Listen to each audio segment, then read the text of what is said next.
I believe it's about 7:15 in the morning here. You can hear a dog barking outside. It's because somebody's walking by with a dog. Guess it's driving me crazy. I had to put signs in my yard that says "Be respectful," showing a little dog pooing because people just don't care. Koji, our dog, we take him for a walk, but he knows, and he's been trained before he can go for his walk. He has to go potty in the yard. I don't want him peeing and pooing on anyone else's yard. I just think it's disrespectful. Well, with talking about disrespect, let's just get right to it. Pardon me. Um, I don't think we have any respect left in this country. I never thought truly at 68 years of age or at a retirement that I'd become an isolationist. Never thought it. Never did. And that's what's happened. I had a dream and a view of how we would spend our retired years. We would travel, go places, see things, experience this country together. Now that we're not working, just get out there and enjoy it together. That's not happening. And, pardon me, I took my allergy pill, but it's not kicked in yet.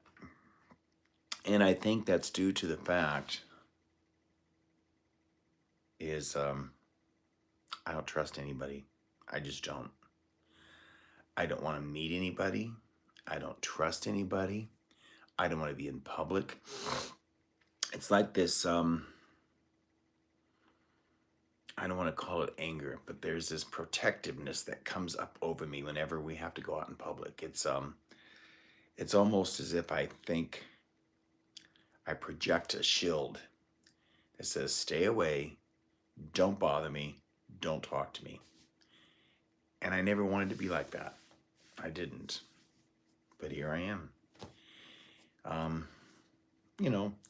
I suppose it's a choice I make. Kevin says, Jeff, you don't have to be like that. You just go do your thing and ignore it. I don't know how you ignore unpleasantness. Is that a word? How do you ignore unpleasantness? What I mean is that, sorry about the cough, it's allergies. What I mean by that is just take a look around. Whenever you go out in public, I don't think even at the grocery stores, I don't see people interact with one another. There was a time in my life where people seemed happy and went out in public and did their thing. And now it's like everybody is sitting by themselves. Coffee shops, restaurants. They're there on their phone. They're there with their adult babysitter. No one interacts, nobody talks. And I think truly for the last 10 years it's gotten worse. Look, you can call me anything you want to call me. You can tell me that I'm imagining things, envisioning things. But we've had 10 years in the United States, 10 years of a person who's supposed to unite America and a person who's supposed to make America better. A person who's supposed to set out to just deliver what the people want. Spewing hate speech. I mean, people, I don't understand the cloudiness in people's heads, and I hope somebody out there can help me figure that out. I don't understand the cloudiness in people's heads of, or the vision that they're clouded with of, that it's okay to not just not like something that you're not attracted to, but to want to destroy it and knock it down and kill it and drag it through the dirt and just disintegrate it any way you can, verbally. And that's what Donald Trump has done to this country. He's given everybody, the freedom, America, to spew hatred You know, and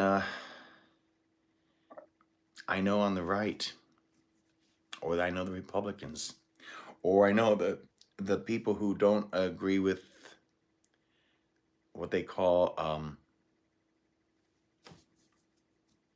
liberals. If they don't agree with a liberal, you're all of a sudden dog shit. If you don't agree with the liberal is all of a sudden a demon, a terrible person. I ask, what is so terrible to want to have people live a life of enjoyment? What is wrong with a liberal wanting to respect people's space, people's lives, people's choices? Look, I don't infringe anything on anyone else. I don't. I live my life. I do my thing. I'm pleasant. Was. Last 2 years, no. Pleasant to everyone I met. Respectful. But you've drained me of that. Society has drained me of that. I suppose you could say I've allowed society to do it, but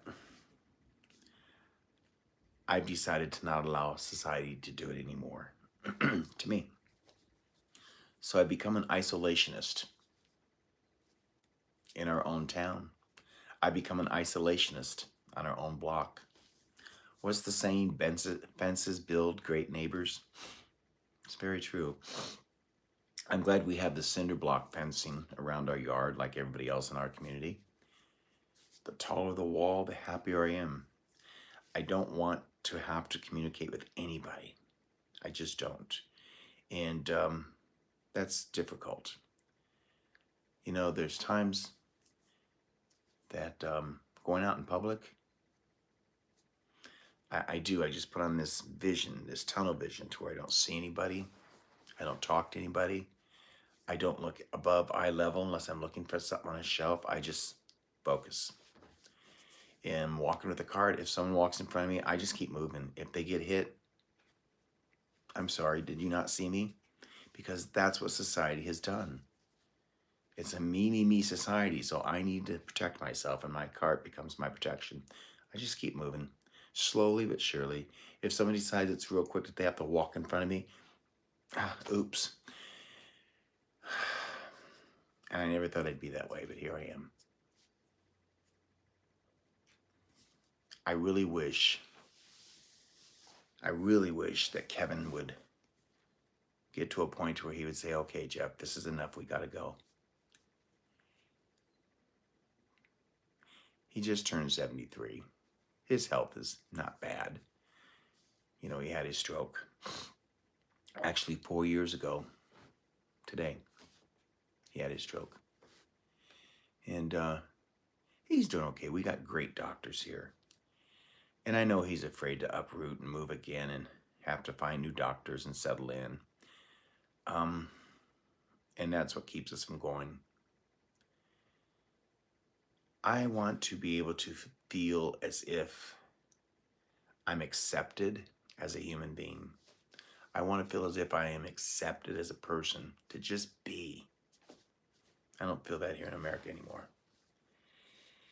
I see the deterioration of our political system and the deterioration of our judicial system. And what Donald Trump has been allowed to do, whether people want to identify it or laugh and smirk it off, I know they will. This is a repeat of 1932. Nazi Germany. It's a repeat. I used to talk to my neighbors. I'd be outside working in the front yard, and if someone walked by, we'd wave and how are you, and we'd stand and have a chat. I never thought two shits about who they are. It was just pleasantries. Hi. And we'd chat. Now, I know exactly where all the MAGAs live. They made it apparent during the election. They made it apparent. They were like this boastful, greater than thou, takeover, take names and kick ass. Neighbors.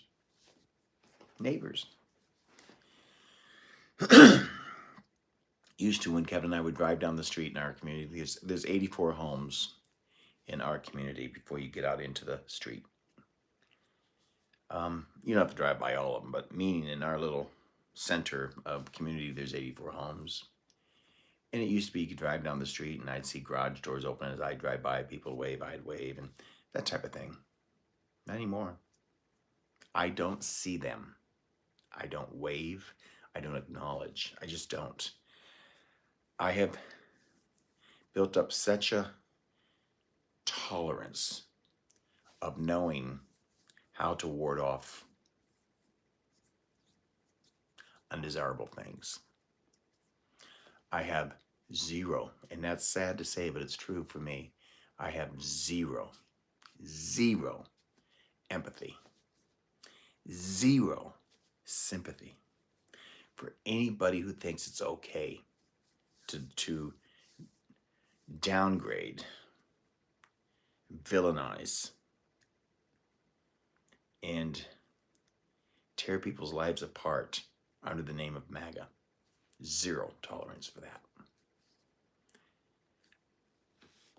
My neighbors, and I know who's who, if I saw they were in distress, needed help, I'd walk right by. I've done this at the grocery store. I'll tell you, this is truthful. We go to a Safeway grocery store, brand name. And we were there shortly after the election. And an older lady, I don't know if she was in my age group or older, but an older lady asked me if I could reach up on a shelf and grab something for her. You know what my first response was? Who'd you vote for? And she said, well, Trump. And I said, get it yourself. And I walked away. Kevin was appalled. I was a bit shocked that I did that at first. But it felt refreshing to know that I had a voice and I used it. It's the first time I spoke up in pushback. You live in my community, you want my help, but you voted against everything that goes against DEI, which is diversity, equality, and inclusion. Not for gay people, not for black people, not for Asian people, and not for Latin people, and not for disabled people, for all the people. And you voted against that. If you're crippled and you voted for Trump, help yourself. Don't ask me for help. And we were at the Walmart shortly thereafter. There was two ladies in the aisle in front of me. I would assert a mother and a daughter. I would assert the daughter being in her, I don't know, late 40s, early 50s. The mother, 70-ish of some kind. And they both had a cart, and they both stood there, and they both just visited and looked at the shelf and talked and cackled and giggled. And I just stood there with my cart behind them, never moved, never said a word, just waited and staring at them. It felt like an eternity, but it truly was probably close to a minute. The younger of the two turned around and said, oh, we didn't see you there. You didn't say anything. I said, I don't talk to anybody anymore since the election because 52% of Americans hate me because I'm gay. I would have never said that ever before in my life, but I did. I said, 52% of Americans hate me because I'm gay. She said, that's not true. I said, who'd you vote for? Well, we voted for Trump. I said, my point exactly. So we have nothing further to talk about. That's what's happened for me. You see, when you vote against people's rights, I have no empathy. And you've got the farmers, of course, now in, Nebraska, crying their eyes out, in Iowa and Wyoming and Colorado, and they're just boo-hooing that the crops are rotting in the fields. They have no help. Don't know what to do. Government contracts have been canceled because we're not feeding America, or we're not feeding the world anymore. So those government contracts were canceled. The tariffs are so high, China quit buying our soybean. China quit buying our corn. They're getting it from Brazil. So now you have farmers who are crying, saying, I didn't know he was going to do it to me. I thought he was going to get rid of illegals. Well, here's the reality of it. How many of these people who spew hatred about who they assume is illegal has ever met one? That's what I would think. Nothing. Nobody. So, I just think that people did what they thought was right for them. They had their own agenda, but they didn't think across the board. And across the board, they have changed, truly, the fabric of America. They've torn it apart. I can only imagine this as much must have been how it felt during the Civil War, when the North and South just split and they just hated one another over human decency called slavery. But see, they took it back to the Bible. Well, the Bible says, that's a book of fables as well, because you'll talk to anybody in the Christian world and they'll tell you it's a living, breathing Bible that changes over time because society changes. Well, that's not true. You can't change a gospel writing over time to fit the needs of society's moment. It's supposed to be the law, the rule of how you live. So see, you can't pick and choose. And that's what they did when they voted for Trump. They picked and chose the one issue they thought was going to affect them. And they wanted to get rid of it. Well, everything else came with. And now here's where we are. It's a sad moment for me and many Americans. And I've even gotten to the point where I simply don't care what people think of me. I simply don't care what you think of me. I know who I am. I know the qualities I possess. I know the life I've lived. Never had a traffic ticket. I've never been to jail. Never been arrested. Never did drugs. Not an alcoholic. What else can we throw in there? Never been a bully. So I know who I am. And I just simply don't care what people think of me. But I do care what's happened to our society. And because of that, self-preservation has taken place. And I have learned to isolate. In a community, I have one neighbor 2 doors down who we take care of, and now she's 84. We spend a lot of time together back and forth, helping each other out. Run her some food sometime. She comes up and visits and has coffee. Neighborly things. It's the only one out of 84 homes. I don't care to get to know the other ones. I've seen them. I've been in this community 3 years. I see them. I know who the ones are MAGAs. I stopped shopping at Fry's department store also, or grocery store. They're a group of Kroger. They're under the Kroger umbrella. There's a Fry's market a mile away. We don't shop there no more. After the election, they put 2 big signs, right placard on their front entrance, and huge flags hanging that says welcome. 2 American flags. They weren't there until Trump was elected. Now, I don't have anything wrong with showing pride for the United States, but things shifted. And when a department grocery store chain at this particular location puts up 2 huge flags that say welcome that weren't there prior, that's a red herring right in front of me that I see. So we don't shop there no more. We haven't been to a Target in over 4 years. It has nothing to do with their DEI.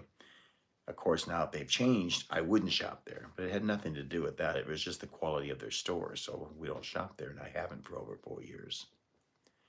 Everyone's on board and screaming and hollering now about this Cracker Barrel thing. I don't even know what they're talking about because they don't follow nonsense.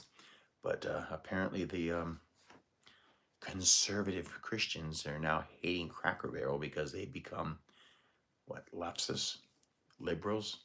And they're like, Fuck them. We don't like them anymore. Fuck them. And I haven't been to a Cracker Barrel in over 20 years. Now, just a tidbit of information. 20 years ago, they didn't like gays. Wanted no part of them. Don't come in our restaurants. I've not been to a Cracker Barrel in over 20 years. I wouldn't go back. I wouldn't. They have nothing I want anyhow. So when you live in a society, it means society. You must be social with each other in order for a society to flourish. But when you allow politics and religion and personal beliefs to start targeting and hitting sectors of society that you don't like, society will implode. And that's truly what's going on in America.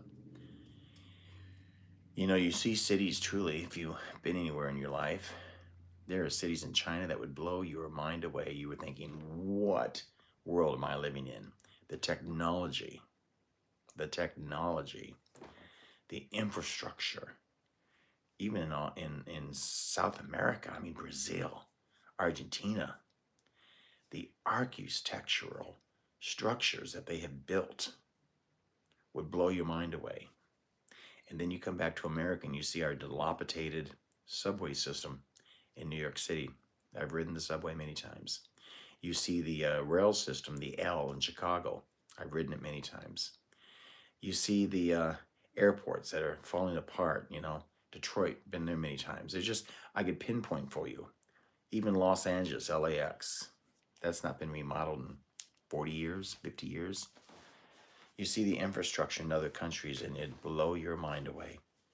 Because their taxes are going to building and repairing their cities and making them modern. Our taxes are going to the lobbyists that are throwing the money into the pockets of our government. Until we get money out of our government, until we get behind the door, down the alley, side deals being made out of our politics, we're not going to change. Anyhow, I just need to get that off my chest this morning. So if anyone watches this, great. If anyone doesn't, I feel better because I was able to unload it. So with that, if you like my channel, give it a thumbs up and subscribe. No apologies. My gay life. Ciao.